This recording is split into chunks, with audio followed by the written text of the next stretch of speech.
Your patient's blood pressure is tanking. The monitor is beeping, they're pale, diaphoretic, and struggling. You glance at their vitals and the blood pressure is 78/40. You know that you need to act fast. What's going to be your next move in this situation? This is the kind of real-life ER scenario you're going to face, and in this video, you'll learn exactly how to handle it.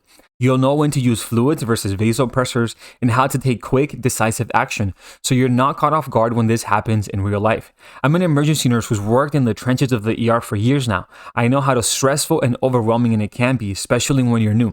That's why I created this YouTube channel to help you succeed. And if you're a new ER nurse looking to build confidence in emergencies, you can also check out our book or online course. They're designed to help you think fast, stay in control, and handle critical patients like a pro. Links are in the description. Now let's get started with the scenario. So you have a 45-year-old female with lower abdominal pain and lower back pain for the past 2 weeks. She just arrived into the ER and is placed in one of your rooms. What are going to be your immediate actions at this point? Now that she's in your room, the first step is to get her on the monitor and check her vital signs. Her blood pressure is 88/48, the heart rate is 122, and her respiratory rate is 26. This suggests she's tachycardic, hypotensive, and working a little to breathe. She also has a fever of 103 Fahrenheit, which raises concern for raising concerns for infection and or sepsis. As you get her on the monitor, you need to perform an assessment and ask concise and targeted questions to gather key information. Now that you have her on the monitor, the next step is to ask targeted questions to get a clearer picture of what's going on. Here are the key questions and why they matter. First one is going to be, when did the pain start and has it changed? This helps us determine if the pain is getting worse, staying the same, or improving. Does the pain radiate anywhere? Pain that moves to the back, the groin, or sides can point to issues like kidney stones, GI problems, or gynecological causes. Do they have any fever, chills, or night sweats? These are signs of infection, which along with the high fever could indicate sepsis.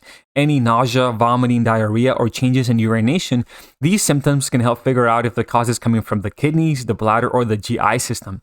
Any vaginal discharge, abnormal bleeding, or recent procedures, this helps rule out gynecological infections, complications, or even an undiagnosed pregnancy. Any history of kidney stones, recent illness, or antibiotic use, a history of kidney stones could explain the pain, while recent infections or antibiotic use might point to something like C. diff or a resistant bacterial infection. By asking these questions, we can start assisting the team in narrowing down the possible causes. Now that we have more history, let's go over what we know. She's had pain for 2 weeks, along with painful urination, malodor, and urinary frequency, all of which point toward a urinary tract infection. She's also feeling fatigued, has poor appetite, and low oral intake, which could indicate systemic involvement or a worsening infection. She denies any vaginal bleeding or GI symptoms, so gynecological or GI causes seem a little less likely. However, she has diabetes and isn't on any medications, which increases her risk for more severe infections, including pyelonephritis or sepsis. With this in mind, what do you expect the provider to order? Now that we've identified concerns for infection and possible sepsis, let's go over what the provider will likely order. First, we need a septic workup, which includes blood and urine studies. These tests help us identify the infection source, assess severity, and check for organ dysfunction. We'll draw 2 sets of blood cultures from different sites to check for bacteremia. A lactate level will help determine if there's hypoperfusion and tissue damage. We'll also assess and check a CBC, CMP to assess for any infection, severity, and kidney or liver involvement. Since she has urinary symptoms, we'll send a urinalysis and a urine culture to look for a UTI and to help assess for pyelonephritis. Next, the provider may also order CT imaging of the abdomen and pelvis with contrast to check for an obstructed stone, abscess, or another source of infection. And then fluid resuscitation is a priority in a patient who presents with possible sepsis and hypotension. Remember that the standard approach is 30 mLs per kilogram of normal saline, which for this patient means giving a 2-liter bolus over 30 to 60 minutes, then reassessing her blood pressure and perfusion. Lastly, broad-spectrum antibiotics should be started as soon as blood cultures are drawn because early antibiotics lower sepsis mortality. Now that we know the provider's orders, let's go over what needs to happen next and in what order. Your first priority is going to be securing IV access and drawing the labs. This is critical. This patient is critical, so you cannot delay antibiotics waiting for lab results. So get the IV in and get the blood drawn right away. Next, start the IV fluids immediately. Septic shock requires aggressive fluid resuscitation, so you're going to want to start the normal saline bolus as soon as possible. Then, administer the broad spectrum antibiotics right after drawing those blood cultures. Early antibiotics save lives, so this needs to happen without delay. And when you're on the floor, typically the fluids and the antibiotics will be going in at the same time, because those are the two key things for septic patients: getting the fluids in and getting antibiotics in. And just know that with time and experience, this process will feel more automatic.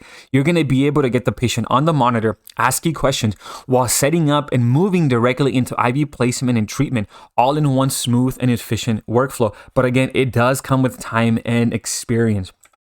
Now, at this point, the order fluids and antibiotics are in, but the patient is still hypotensive with a delayed capillary refill. So what are we going to do next? Before giving any more fluids, we need to evaluate if the patient can tolerate them, right? So how do we do that? First, we repeat the blood pressure, the heart rate, and assess perfusion status. If the BP is rising and the heart rate is improving, the patient is likely fluid responsive and can handle more fluids. But we also need to listen to lung sounds. If you hear crackles, that's going to be a sign of fluid overload, meaning we need to stop fluids and reassess. Another important tool that the providers can use is bedside ultrasound to check IVC collapsibility, which can help determine if the patient needs more fluids or if they're already fluid overloaded.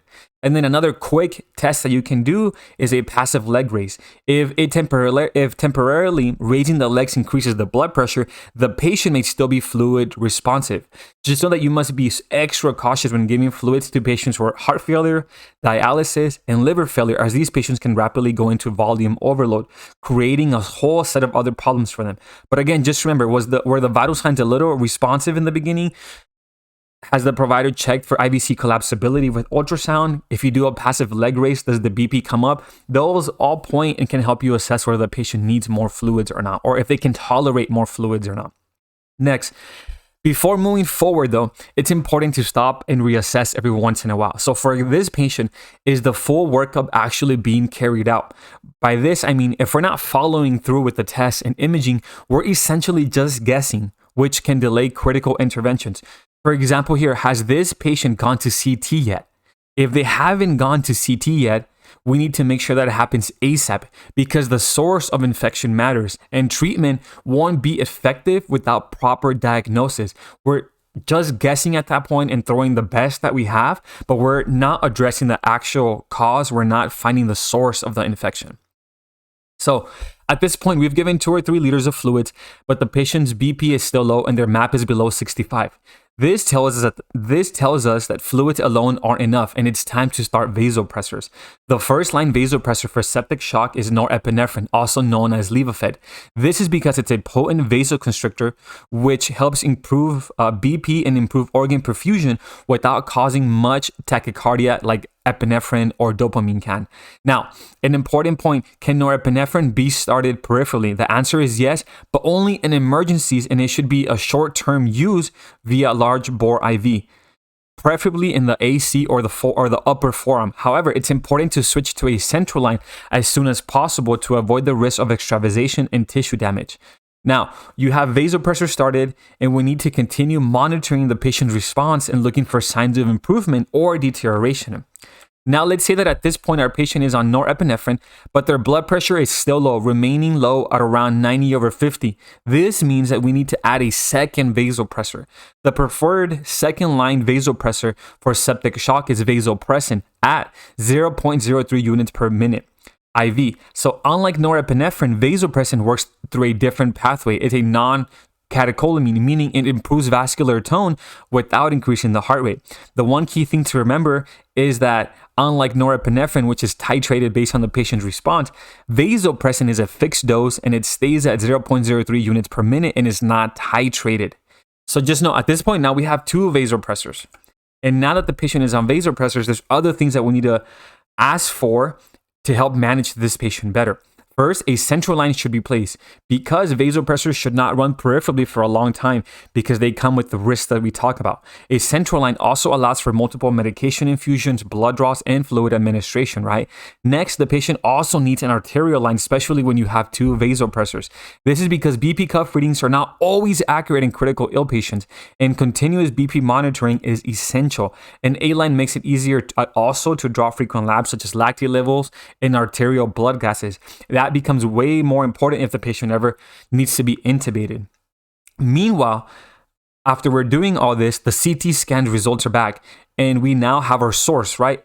The CT shows that there's an obstructed and infected kidney stone. This means that the patient has urosepsis and the infection will not fully resolve until that issue is addressed, until the source of the problem is addressed. For these patients, the most likely thing that your provider is going to do is they're going to order an urgent urology consult for drainage, which can either be a percutaneous nephrostomy tube or ureteral stent to relieve the obstruction, but that's way more of what IR does and what urology does, so that's on them. But again, if we don't prioritize doing the workup, you don't find the source of the infection, the source of the cause for any condition, and you're kind of just guessing. But again, just know that with time and experience, you will become a pro, and all of this will be much easier for you. In the meantime, our channel, book, and course will be here to help you.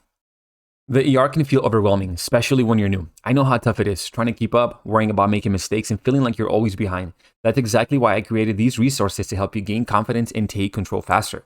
Our book is your go-to guide for essential ER knowledge, designed to give you exactly what you need without the fluff or overwhelm. It covers the most important ER concepts, including triage, ABCs, advanced life support, and critical emergency conditions, all explained in a clear, easy-to-digest format. Our course includes the book and takes your learning further with step-by-step video lessons, efficient charting strategies to protect your license, and practice tests to reinforce your learning. It also includes real-world scenarios to sharpen your critical thinking and decision-making skills so you're prepared for high-pressure situations. If you're ready to feel more confident in the ER, grab the book or enroll in the course today. You can also access the course by joining the channel. Just click join. Links are in the pinned comment and description below. And as always, teamwork makes the dream work. And here at Emergency Chaos, we are proactive, not reactive.